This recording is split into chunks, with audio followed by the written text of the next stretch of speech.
Ouais. Ouais. Je me suis équipé aussi. Ouais. Hein, je le remontre pour bien que les gens ils puissent voir. Voilà. Ça c'est ma dette. C'est ma dette à cause du système. Quelles sont les réactions sur place ? Les réactions ici, elles sont vives. Et je vais me retourner vers vous, Johan. Vous êtes gilet jaune, mais pas que. Vous avez beaucoup réfléchi sur la question de la dette publique. Alors, expliquez-nous. Tout à fait. Alors, c'est simple. Je vais partir d'un constat et puis ensuite, je vais poser ma question. La dette française, aujourd'hui, s'estime à environ 100% du PIB. Tout le monde le sait, ce qui est incroyable. Néanmoins, donc, à chaque gouvernement, la propagande néolibérale nous donne des plans d'austérité, de se serrer la ceinture tous les mois, pour rembourser cette dette. Néanmoins, donc, il faut penser aussi à la loi dite Giscard-Pompidou-Rothschild de 1973. Donc Pompidou aussi qui était directeur général des Rothschild, de ne pas oublier. Avec Emmanuel Macron, on peut penser que c'est un peu bis repetita. Mais donc du coup, et ça impose à la France de devoir emprunter auprès de banques privées et non plus auprès de la Banque de France à taux zéro. Ce qui fait notamment qu'entre 1980 et 2008, la France s'est endettée de près de 1088 milliards d'euros. Nous avons payé en remboursement 1306 milliards. Donc avec la dette qu'on avait contractée avant 1980, en gros, on aurait dû en 2008 être endetté de 21 milliards. Donc du coup, j'ai envie de poser une question. Est-ce possible de supprimer cette loi de 1973 comme l'a fait le Canada le 26 janvier 2015 ? Ça pourrait permettre de rembourser cette dette un peu plus rapidement, je pense. Merci Sabrina, merci Arène, on les retrouve tout à l'heure. J'accueille sur ce plateau Laetitia Deval, vous êtes porte-parole des Gilets jaunes. Du Val d'Oise. Dans le Val d'Oise, merci d'être avec nous. J'ai honte, mais tout en sachant que c'est à cause du système que je suis dans cette merde. Oui, c'est à cause de votre système. Satanique, et je le redis. Pourquoi je suis dans la merde ? Parce qu'à l'époque, je voulais louer tout simplement un appartement type F3 ou F4 avec ma concubine de l'époque. Oui, parce que je suis plus avec ma concubine. J'ai changé de vie. À l'époque, je voulais louer. Et je gagnais 1200 € environ. Pour être précis, je gagnais entre 1125 € et 1220 €, on va dire. Parce qu'en fait, compte, mon salaire, il n'était pas fixe. Je travaillais pour les grandes surfaces, pour tout ce qui est Auchan. Voilà, je faisais la distribution de tout ce qui est alimentaire, préparation de commandes. Voilà, j'étais préparateur de commandes et je travaillais pour une certaine boîte. J'ai pas envie de mentionner son nom, j'ai pas envie de lui faire de la pub lui aussi. Et du coup, les États, les citoyens, les Français, les Grecs, tous coupables, par les Allemands qui sont hyper sérieux, ils sont tout à fait endettés aussi, mais il y a une sorte de cette idée que le coupable pour la dette, c'est l'emprunteur. Mais en fait, c'est juste pas vrai.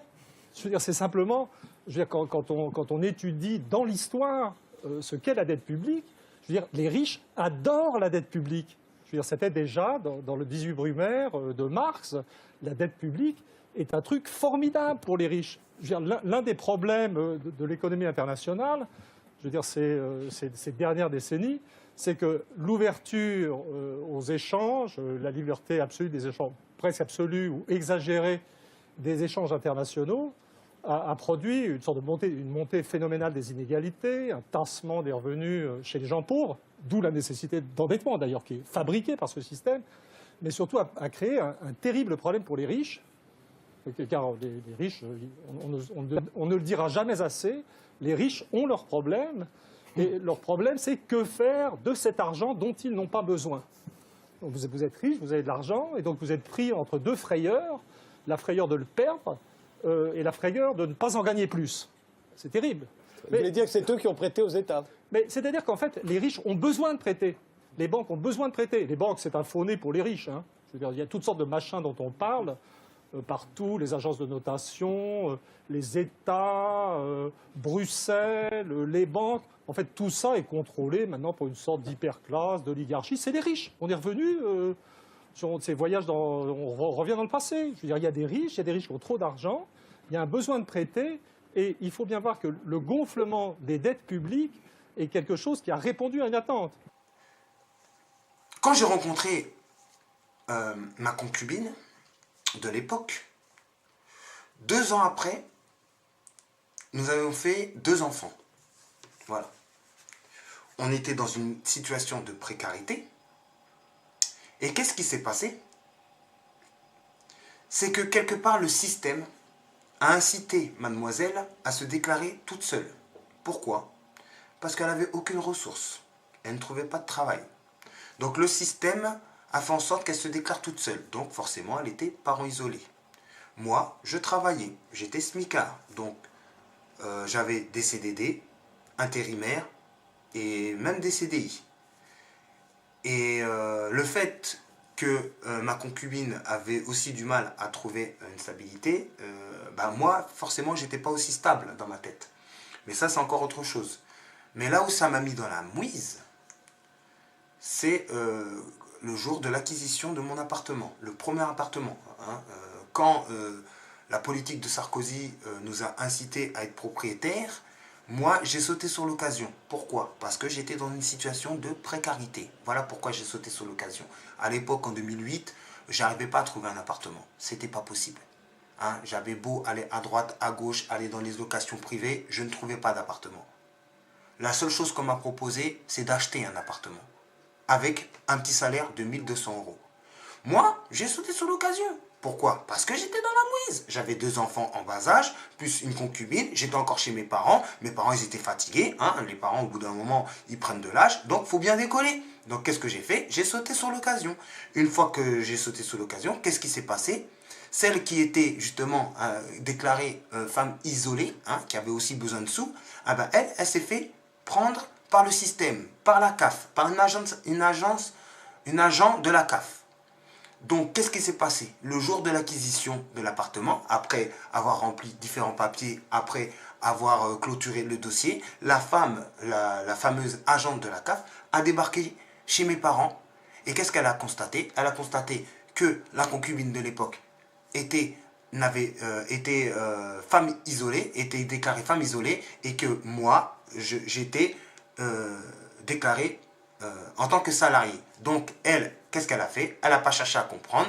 Elle nous a mis dans le même panier parce que tous les deux, on était dans la même adresse.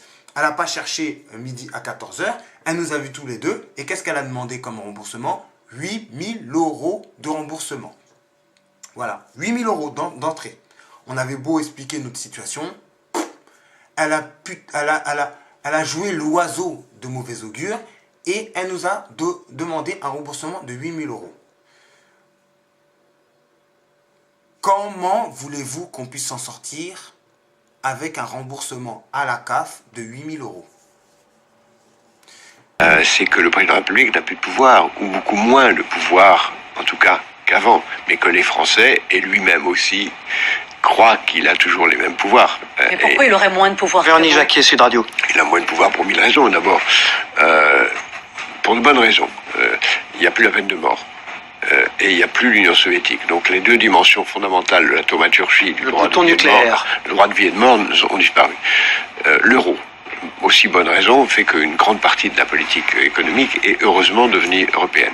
La décentralisation, les grands investissements ne sont plus dans l'État et la politique de grandes infrastructures ne lui appartient plus. Les privatisations, il n'y a plus de politique industrielle possible. La globalisation, le marché l'a emporté très largement. Et donc il y a un très grand nombre de choses qu'on croyait à la portée de l'État qui ne le sont plus. Moi, il n'y a pas de souci. On s'est fait avoir. On s'est fait choper. Il n'y a pas de problème. Moi, personnellement, j'ai rien à me reprocher parce que c'est pas moi. C'est pas moi qui a triché avec l'État. Moi, j'ai toujours été honnête. C'est ma concubine. Mais je suis pas là pour l'accuser. Je m'en fous. Elle a fait ça pourquoi? Parce qu'elle devait s'en sortir. Parce qu'elle avait 2 enfants en bas âge et parce qu'elle ne trouvait pas de travail. Donc, elle n'avait pas le choix. Elle devait absolument se déclarer toute seule. D'ailleurs, tout son entourage lui a conseillé de se déclarer toute seule. Mais là où ça me fait beaucoup de peine, c'est pendant l'acquisition de l'appartement. Ce qui m'énerve dans ce système, c'est ce système des banquiers. Hein, les banquiers, ils sont sans scrupules. Voilà, tu as 2, 3, on va dire tu as 4 mois de retard ou peut-être 3 mois de retard. C'est harcèlement moral. Ils t'appellent tous les jours, ils t'envoient des lettres tous les jours. Tu deviens fou, t'es déjà pas bien moralement, mais eux ils sont là, ils t'appellent. Vous devez rembourser, vous devez rembourser, vous devez rembourser. Et puis au bout de 4 mois, vous devez rembourser la totalité de 113 000 €, 150 000 € d'un coup. Mais c'est quoi ce système de ouf? On s'est rencontrés dans un des bureaux d'à côté. Et je dirais, cet entretien, pour moi, a été la révélation immédiate, on a dû rester 2 heures ensemble, que ce jeune homme, il était à l'époque, il devait avoir très peu d'années après 30 ans, ce jeune trentenaire, avait des qualités relationnelles qui, tout ensemble, faisaient une personnalité vraiment rare. Chez Rothschild, Emmanuel Macron fait du Macron. Si ses compétences techniques en matière de haute finance sont perfectibles, il excelle dans un domaine essentiel du monde de la banque d'affaires, la séduction des clients. En 2011, Macron marque les esprits en négociant la vente de la branche nutrition du groupe américain Pfizer au géant suisse Nestlé pour 11 milliards de $. En quoi son métier de banquier d'affaires peut aider Macron à être efficace en politique? On y apprend l'art de la négociation. On est amené aussi beaucoup, et ça c'est, j'allais dire heureusement ou malheureusement, utile en politique, à communiquer, c'est-à-dire à raconter une histoire. Pourquoi il n'y a pas de dialogue entre les banques et entre l'être humain? Pourquoi il n'y a pas d'arrangement? Pourquoi c'est au bout d'un certain temps, vous devez rembourser d'un coup, tout en sachant qu'on ne pourra pas rembourser d'un coup? C'est pas possible. C'est pas possible. Dans le jargon, quand on fait une opération, on construit ce qu'on appelle une equity story, qui est l'histoire qui va donner aux actionnaires envie de voter cette opération, d'acheter les titres ou d'apporter leurs titres. Donc on y apprend d'une certaine façon aussi des techniques pas de manipulation de l'opinion, mais un petit peu. Donc pourquoi cette pression tout le temps continuelle? Oui, vous n'arrivez pas à payer, vous devez rembourser d'un coup. Et tous ces intérêts qui rajoutent. Moi, avec mon petit salaire de l'époque, plus 2 enfants et une concubine qui ne travaille pas, je ne pouvais pas m'en sortir. C'était impossible. D'ailleurs, un truc qui me chiffonne, c'est comment ça se fait, même si c'est à mon avantage, comment ça se fait que mon dossier est passé à la banque et mon dossier a été accepté. Ça, c'est un truc que je ne comprends pas. Je ne comprends pas pourquoi mon dossier a été accepté. Évidemment, je n'allais pas dire non. J'étais dans le besoin d'avoir un toit pour mes enfants. Hein, j'arrivais à la trentaine, au bout d'un moment, on va pas dire non. Mais un truc qui me chiffonne, c'est que les banques font passer des dossiers qui ne sont pas admissibles et après ils se plaignent qu'on n'arrive pas à payer. On pourra faire tout ce qu'il veut, ça se voit tout de suite. Les Français sont comme ça. Au début, ils y ont cru, puis là, ils voient la réalité du personnage. C'est un type qui a été mis là par le système pour gérer la France dans l'intérêt de Bruxelles. Et ce que je regrette aujourd'hui, je le dis calmement, c'est que le seul idéal de ce pauvre pays, c'est de rentrer dans les 3%. T'imagines, quand on racontera ça dans des années, on dira à l'époque, les Français, ils avaient vraiment une ambition. C'était quoi? Être dans les 3% c'est pas les Français, c'est son gouvernant, en fait. Parce que nous, on aimerait bien autre chose. Moi, je pense pas qu'un pays puisse fonctionner comme il faut. Vous avez raison. Quand l'idéal d'un peuple, c'est pas d'être sous les 3%. Je pense que Macron est un peu, désolé de le dire, c'est le Gauleiter de Juncker. Et il est là pour faire régner l'ordre de Bruxelles, quitte à ruiner la France. Voilà, moi, ce que je pense. Moi, personnellement, j'aurais préféré encore galérer chez mes parents et ne pas avoir de dette. Alors eux, ils nous incitent à acheter. Et une fois qu'on achète, ils constatent qu'on ne peut plus payer, ils se plaignent. Pourquoi à l'époque, vous avez instauré une loi qui stimulait de donner 3 fois le montant du loyer en 2008, il y a 10 ans. Ces traités font loi qui s'imposent à la loi des hommes. Tous ceux qui, dont j'ai le privilège d'avoir fait partie, ont tenu la plume pour écrire les premières versions du traité de Maastricht, on s'est bien engagé à faire en sorte que sortir, ce ne soit pas possible. On a soigneusement oublié d'écrire l'article qui permet de sortir. Si, à l'époque, je pouvais louer un appartement sans ces conditions-là, je ne serais jamais dans ces problèmes. Depuis que Sarkozy est passé au pouvoir, j'ai travaillé comme un chien, comme un ouf.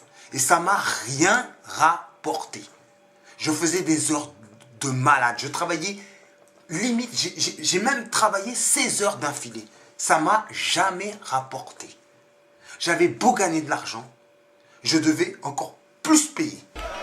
Salut à tous. Alors aujourd'hui, j'avais envie de vous parler d'une manifestation qui s'est passée le 1er mai à Paris et qui était vraiment incroyable. Au début, je voulais pas en parler sur ma chaîne parce qu'en fait, j'étais allée là-bas parce que juste je soutiens la cause. Mais en fait, les médias n'ont tellement pas parlé du tout que je me suis dit bon, c'est bon, il faut que j'en parle, il faut que je vous raconte. Et ce qui était vraiment incroyable dans cette manifestation, c'est que je me suis retrouvée avec des gens, mais de tout, mais alors vraiment tous les milieux possibles. On était à peu près 3500 personnes et il y avait tellement un sentiment de paix, il y avait tellement du respect et de la tolérance entre toutes ces personnes de milieux différents que je sais pas, voilà, ça me procure un sentiment, mais ouf.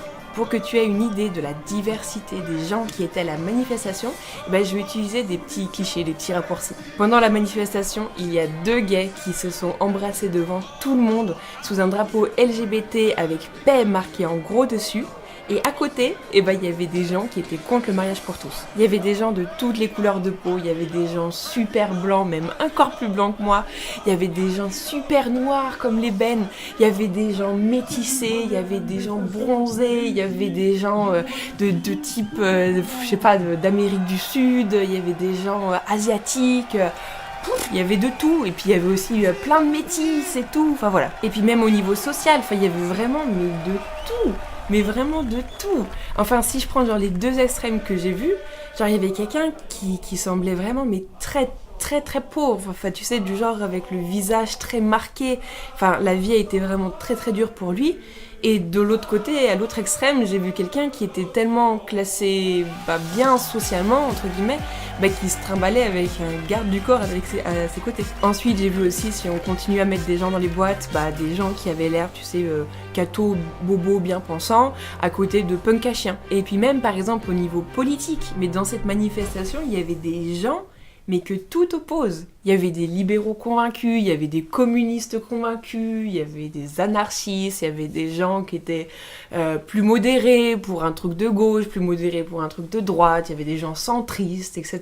Et puis même après, si tu prends le sens politique au sens large, il y avait des gens qui étaient pour l'antiracisme, il y en avait d'autres qui pouvaient pas en entendre parler. Et puis par exemple, moi, tu vois, je clame haut et fort et je le revendique que je suis féministe, et je suis allée dîner avec quelqu'un ensuite, qui pouvait pas entendre ce mot sans que tous ses poils se hirsutent sur sa tête. Mais alors vraiment, la perle de cette différence dans l'unité, j'ai trouvé que c'était un mec qui devait être un ex-FN et qui applaudissait aux côtés d'une nana en niqab. Alors ça c'était la perle. Mais alors tu vois, c'était vraiment genre la diversité, mais vraiment, mais absolue, et dans l'unité contre quelque chose. Et alors maintenant, je suis sûre que tu te demandes, mais contre quoi tous ces gens étaient unis?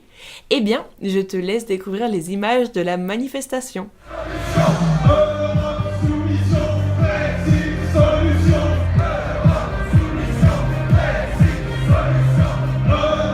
Maintenant, le pays, malgré que c'est un pays de bâtards, je kiffe mon pays, j'aime la France.